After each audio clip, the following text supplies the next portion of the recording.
Have you ever caught yourself having a conversation that never actually happened? Maybe you were in the shower. Maybe you were lying in bed.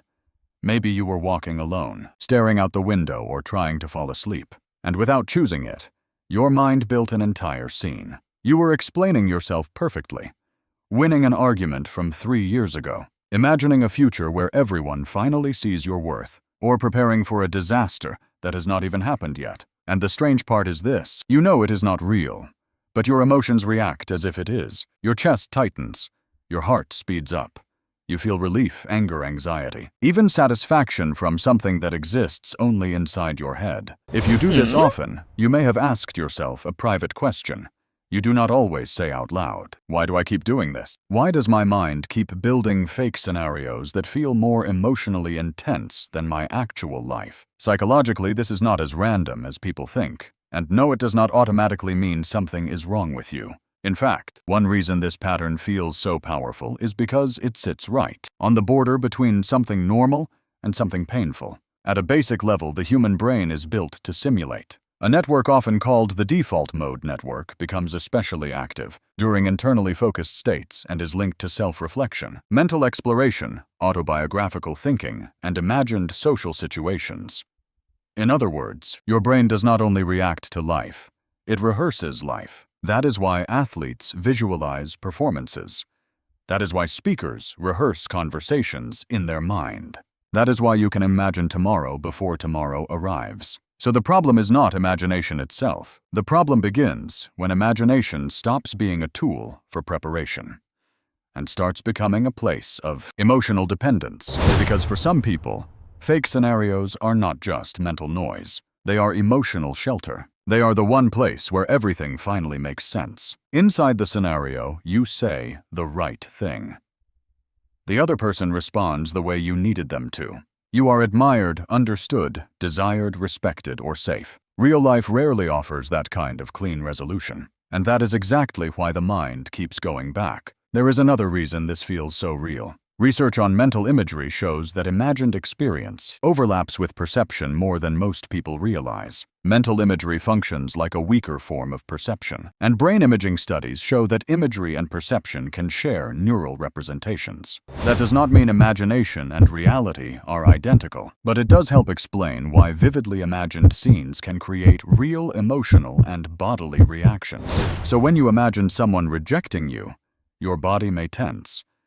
When you imagine finally being loved, your body may soften. When you imagine the perfect comeback, you may feel the satisfaction of control. The event is fictional, but the emotional rehearsal is real, and that is where this gets deeper. Because people are usually not addicted to the fake scenario itself, they are addicted to what it gives them. Control, closure, recognition, escape, hope, a temporary sense that life can be organized into a shape that does not hurt as much. That is why the same person may keep returning to the same kinds of scenarios again and again. Usually those scenarios fall into a few patterns. The first is the argument scenario. This is where you imagine explaining yourself, defending yourself, finally saying what you should have said. On the surface, it looks like overthinking, but underneath it often points to unprocessed self-expression. Some part of you still wants to be heard. Some part of you is still trying to rescue the version of you that could not speak in the real moment. The second is the future glory scenario. This is where you imagine becoming the version of yourself that is finally recognized, loved, respected, or successful. It can feel motivating at first, but if you stay there too long, the emotional reward of the fantasy can quietly replace the discomfort of real action. The third is the worst-case scenario. This is where the mind runs ahead into embarrassment, loss, rejection, failure, or disaster. It is easy to call this negativity, but often it is something more precise than that. It is the nervous system trying to reduce uncertainty by rehearsing pain before pain arrives. And if these loops become immersive, compulsive, time-consuming, and functionally impairing, some researchers use the term maladaptive daydreaming. Recent reviews and position papers describe it as a distinct syndrome marked by vivid fantasy distress, shame, and interference with academic, social, or occupational functioning, even though it is still not formally listed in major diagnostic manuals like DSM-5. Now here is the part many people miss. The deeper question is not, why am I imagining this? The deeper question is, What is this scenario doing for me? Because every recurring fake scenario is usually trying to solve something real. Maybe it is giving you the respect you never received. Maybe it is giving you a version of love that feels safe.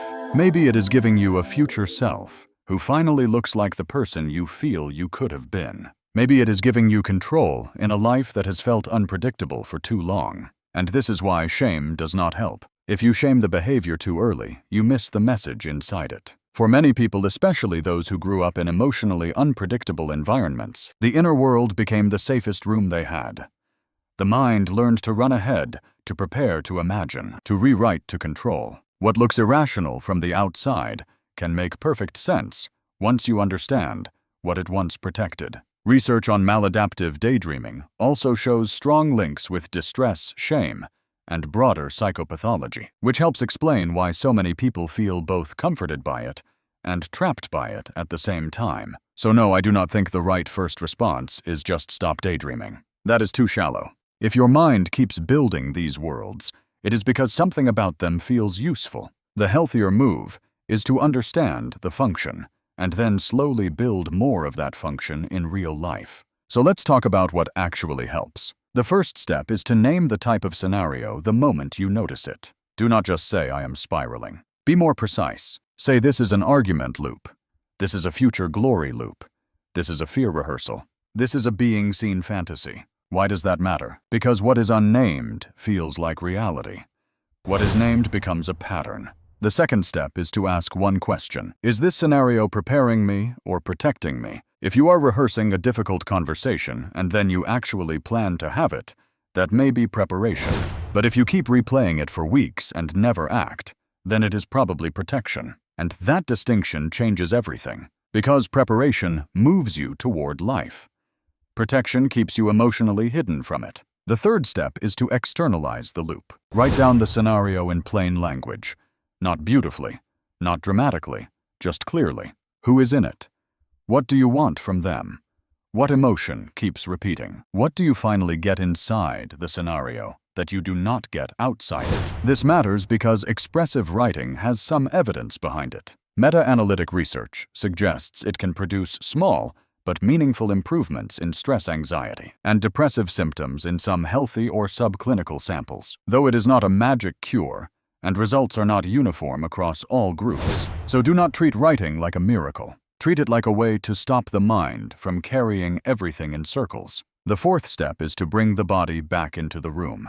This is crucial because many people try to solve the scenario with more thinking, but the body is often where the loop is being maintained. Your jaw tightens, your stomach sinks, your chest braces. So when you catch the scenario starting, do something simple and physical. Feel your feet on the floor. Exhale longer than you inhale. Name 5 things you can see. Relax your shoulders. Touch something cold. Look around and remind yourself, I am here. This is the actual room. Mindfulness-based interventions have shown benefit for reducing rumination, particularly in people with depression. And one reason may be that they strengthen the ability to notice thoughts without automatically entering them. That is the skill you need here. Not thought suppression, but non-fusion. The fifth step is the most important one. Take one piece of the fantasy and move it into real life. Not all of it, just one piece. If the fantasy is about being heard, say one honest sentence you usually swallow. If the fantasy is about success, do 10 minutes of the real work you keep postponing. If the fantasy is about being seen, tell one safe person something true about your inner world. If the fantasy is about control, make one concrete plan for the next 24 hours. Instead of trying to mentally solve the next 5 years. Because here is the brutal truth, the scenario may soothe you, but it cannot complete your life. It can simulate relief. It cannot replace action. And over time, if you live in it too often, the price gets higher. Real conversations start to feel disappointing. Real effort starts to feel slower than fantasy. Real people start to feel harder to love because they do not follow the script. That is when imagination stops being a gift and starts becoming a quiet form of withdrawal. So if you recognize yourself in this, I want to leave you with something honest and balanced. You are not broken for doing this. You are not weak because your inner world is intense. Your mind may be doing what it learned to do. Protect you, prepare you, comfort you, give shape to feelings that never found a place to go. But you also do not have to keep living there. You do not have to let the inner world become the only place where you feel powerful, loved, or safe. Because the real goal is not to destroy your imagination. The real goal is to stop needing it to do all the emotional work your real life should be helping you carry. So the next time you catch yourself building a fake scenario, do not begin with shame. Begin with curiosity. Ask, what is this giving me?